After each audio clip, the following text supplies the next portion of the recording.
Assalomu alaykum aka-ukalar. 10-iyun kunimizga chorshanba. Akalarimiz Toshkentdan mashina olib kelishgan ekan.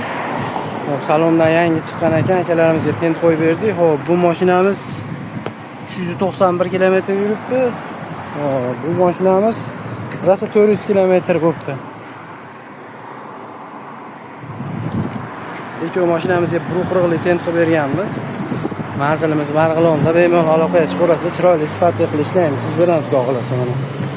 Orqa holatlari ham, bu mashinamizniki ham ichki holatlari. Bunisiga kelsak, bunisi ham xuddi shunday ichki holatlari. Bizlar ishimiz deb baho berib berasizlar akalarimiz. Toshkentdan kelishgan ekan. Ertagalik yana bitta mashinalari bor. Bu mashinalarga ham tayyorlab beramiz, xudo xolasa. Oldi choki qismlari. Kelaverasizlar, chiroyli sifatli qilib ishlaymiz, siz beramiz, xudo xolasa.